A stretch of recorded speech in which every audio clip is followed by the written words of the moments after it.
Hello guys, welcome to my YouTube channel English for Professionals. Today I thought I'll discuss some words that have come to English language through foreign languages. Okay, so we frequently use these words or sometimes abbreviations, and we know the meaning. Sometimes we know the meaning and sometimes we don't, but still we don't know what is the source and how they have come to English language. Okay, so today we'll study some of these abbreviations and words that have come from other languages to English language. So you will see that it is really fun to know these things. So first thing I thought, okay, most of these official documents, maybe you have seen, sometimes they have written the body of that document, and finally they say NB, nota bene. Okay, nota bene. NB, have you seen NB? And they put, now it is like this, say, say in company, you say, we provide you all these commodities for a price of 5,000 rupees a unit. But after a while, I mean, down the document, they have put NB, but these prices are subject to change depending on the dollar rate. Okay, so that can be, so NB, nota bene, nota bene. So nota bene means that has come from Latin. Okay, so nota is not, bene means good or well. Okay, not well, right? So that means nota bene, that is important or something we say. Okay, not well, right? So another such thing maybe in your, when you get a wedding invitation, maybe you have seen RSVP, regrets only. That means if you don't go to that wedding, you have to inform them, right? So what is this RSVP? That is responde silvu play. So here over the I you have to have the cap, but I can't type that in my English keyboard. So that is responde s'il vous plaît. That means reply please. That is French. Okay, responde s'il vous plaît. And there is another thing. Okay, so that maybe you have seen etc, etc. Okay, that is from Latin. Okay, and other things. Okay, and then there is another one. Sometimes we would like in, especially in research papers, we say Samson et al. That is Samson and others. Okay, Samson and others. So that is from Latin. Okay, eta, this is pronounced a, and this is al. So a is an, that is in Latin also, that is an. In French also it is an. Samson et al, Samson and others. Okay, so especially in legal terms, we are using most of these Latin words. Now sometimes we say bona fide, bona fide. Okay, bona fide. Bona fide means in good faith. Bona means that's good. Fide means faith. Have you heard about the fidels? Okay, or infidels? That maybe you have heard it very frequently, especially in regions where the God is believed. They talk about infidels. That means those who do not have faith on God. They are called infidels. Fidels means those who have the faith on God. So bona fide. Okay, so I did this bona fide. That means I did it in good faith. Maybe I have done some error. Okay, but that I did in bona fide. Okay, that means in good faith. And the other one is a prima facie. prima facie. So you may be able to understand why prima facie. So we say the police thought this is a say this is suicide, depending on the prima facie evidence. Okay, based on the prima facie evidence. Prima facie means at the first sight. Prima means the first. Facie means face. Prima facie evidence.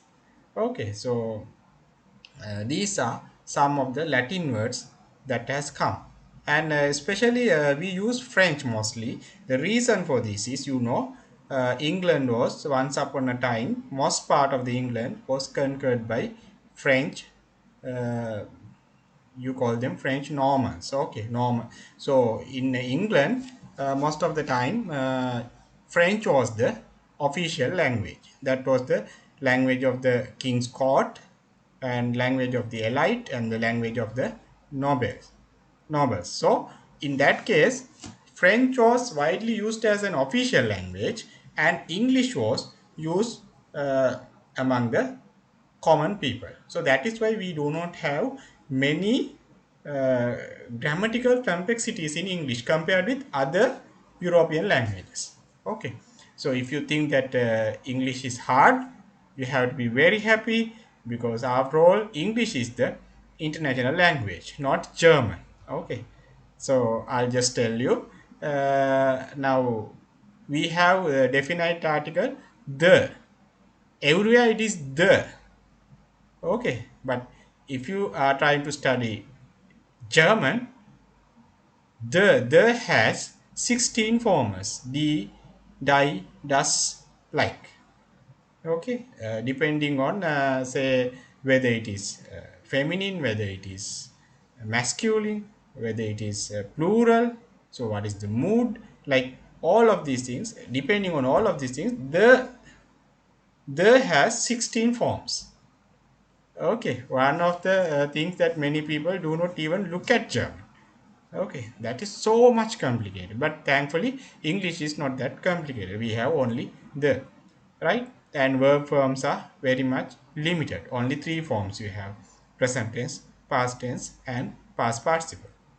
But if you come to German or French, there are so many forms of one verb. Okay, how you are going to put that? You have to put that according to the gender, according to the number, and according to the time. Okay, so okay, quality. So we are speaking about the foreign words that have come to English. And have you heard that if your brother or sister is going to fly to some other country, you go and say them bon will bon voyage. Okay, but if you really pronounce that in French, it should be bon voyage. Bon voyage. In English, we say bon voyage. Okay, that means good journey. Bon is good always. Okay, bon is good. And if your friend is going to a party, we say them bon appetit.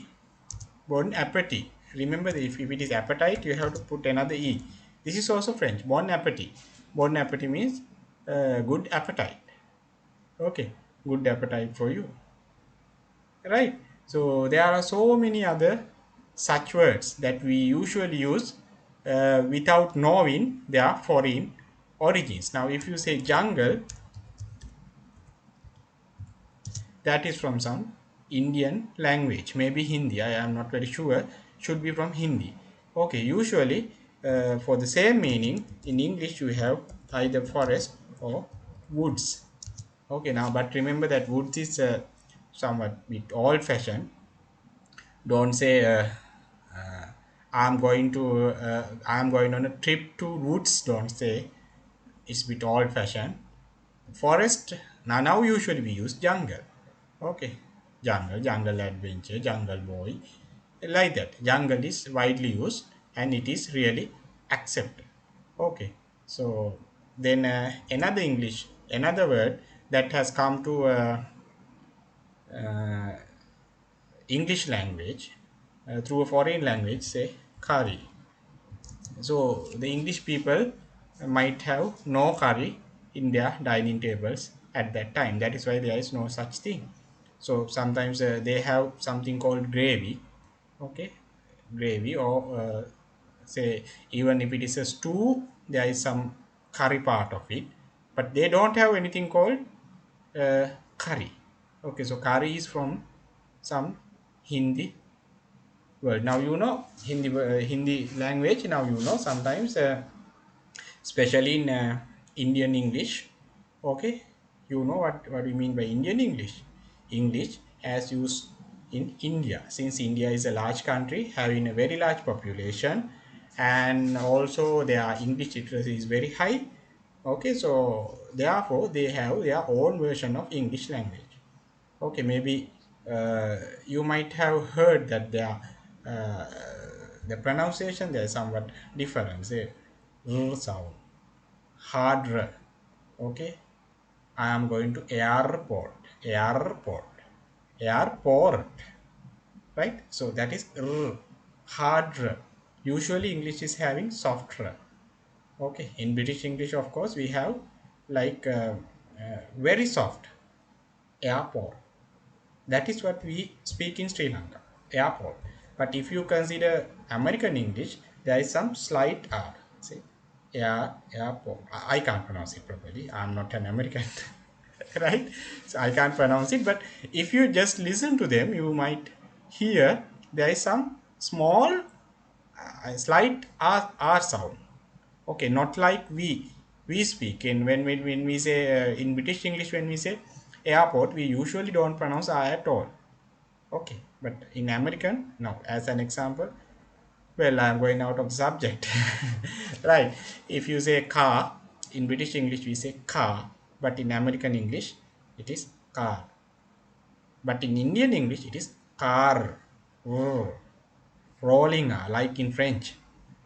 Okay, so these things also, because whatever I speak, that is something about English, how you pronounce properly or whatever. So there are so many such words. Huh?